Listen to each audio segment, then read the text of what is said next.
So in this video, we're going to talk about what happened last time in the laboratory, optimizing data loaders performance.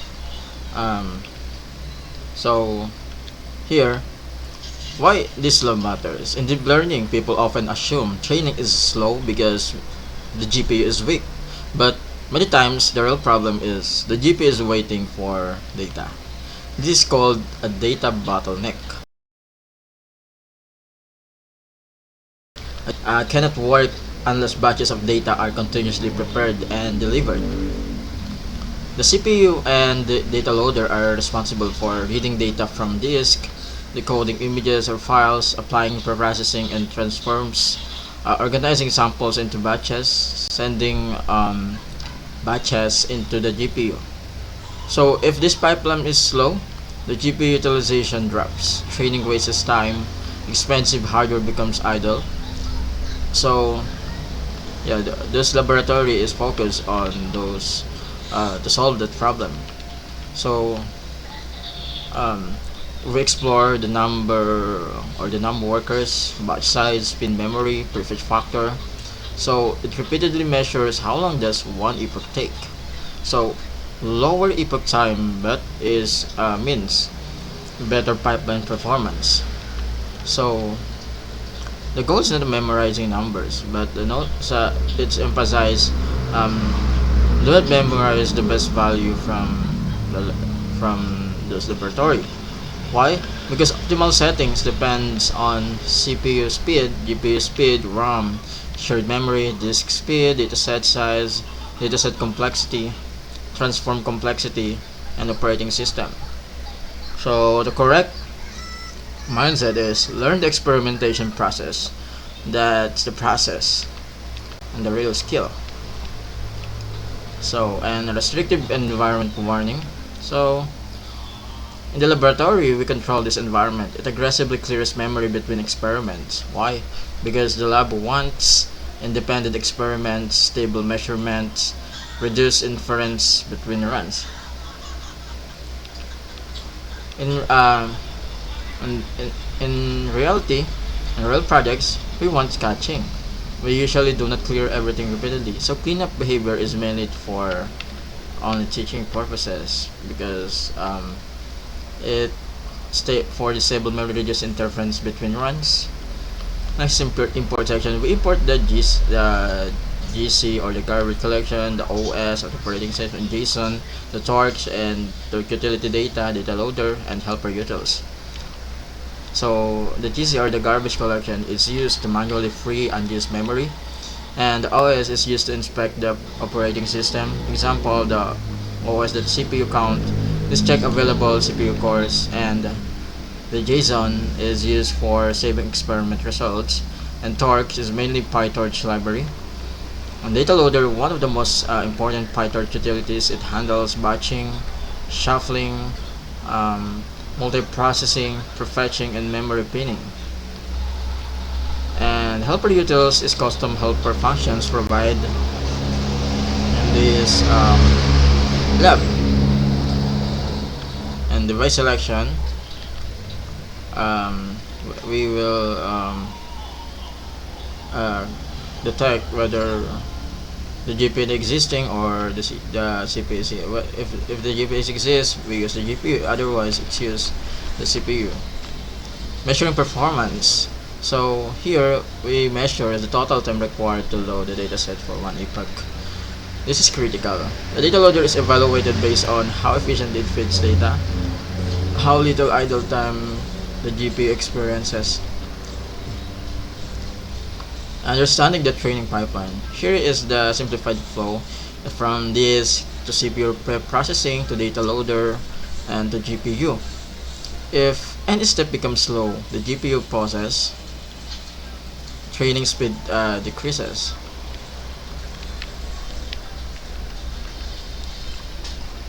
Next is tuning num workers. This is one of the most important data loader optimizations. The default behavior is num worker is equal to 0. This means only one process loads data. Loading is fully sequential. The GPU may wait frequently. What happens when num worker is greater than 0? PyTorch creates worker process. These workers load data in parallel, prepare future batches simultaneously, reduce waiting time. Here's the analogy: restaurant kitchen. Imagine the number of workers equivalent to zero is one cook prepares all meals. Customers wait longer. While the number of workers, like for example, we have four, there are four cooks prepare meals simultaneously. Food arrives continuously, and the GPU stays busy. Why more worker helps? Data loading often involves file reading, decompression, image decoding, augmentations, transformations. These tasks are CPU bound. Multiple workers parallelize them. Next is CPU core investigation. Like if we initialize the operating system .co count functions, why? We check it why? Because workers use CPU resources. A common starting heuristic is the number of workers approximately number of CPU cores, but this is not always optimized. Diminishing returns. The notebook or the laboratory we use strongly teaches this concept. Increasingly, workers helps only to a point. Eventually, gains become tiny. Overhead increases, performance can worsen. Why too many workers can hurt performance? First, shared memory limits. Each worker consumes ROM, shared memory, process overhead. Too many workers may trigger runtime error, especially in constrained environments. Next is resource competition. Workers begin competing for CPU time, disk bandwidth, memory bandwidth, Python process scheduling. This creates new bottlenecks. Next is sweet spot concept. The goal is not use maximum workers, but the goal is find the smallest number of workers that fully feeds the GPU. That is the optimal point. Next is worker experiment. So let's say we test the workers, the number of workers like 0, 2, 4, 6, and 8, and 10. Then measure its performance. So each configuration runs 5 epochs. First 2 are warm-up, last 3 are average. Why warm-up epochs matter? Initial epochs are often slower because workers are starting, memory is initializing, caches are called, CUDA kernels initialize. This caching has not stabilized, so warm-up epochs are ignored. This is a very important benchmarking technique. Next is data loader creation. So we have the data loader, and its parameters is train set, batch size, shuffle, the number of workers. So understanding each argument here in the data loader, we have the train set, that's the data set object. Batch size is equivalent to 32. There are 32 samples per batch, and shuffle is equivalent to true, meaning randomized order each epoch, important for training quality. Next is number of workers is initialization NW. That is the current worker count being tested. Next is runtime errors.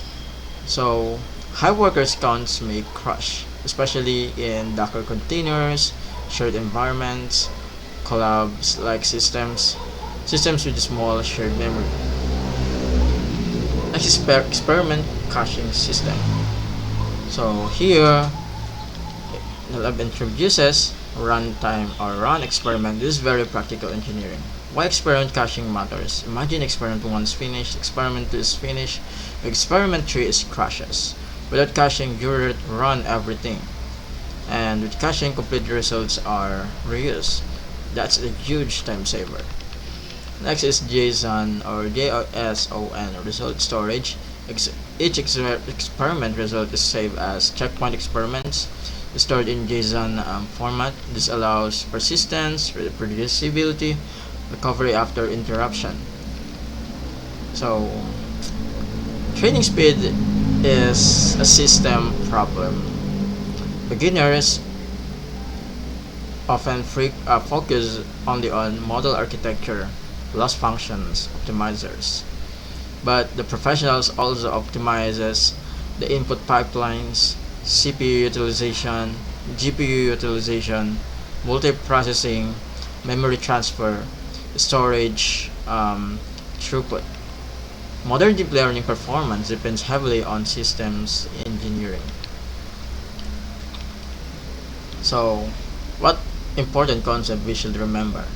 First is GPU idle time. The GPU can become idle waiting for data. This wasted performance. Next is parallel data loading. Multiple workers load future batches simultaneously. Next is bottlenecks move.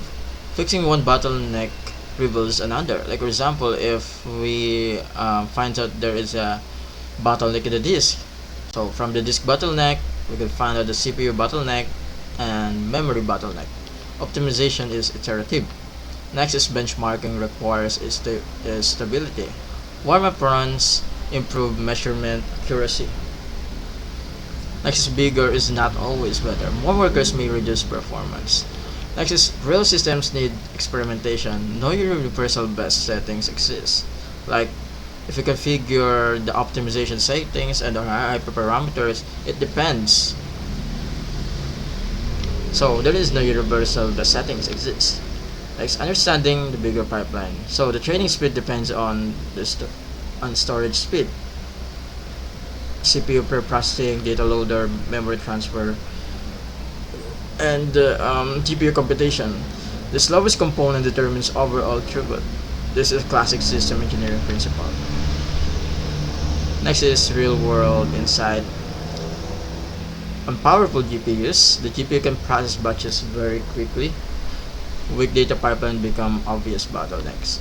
Sometimes a faster GPU makes bad data loader settings more painful because the GPU consumes data faster than the CPU can prepare it. So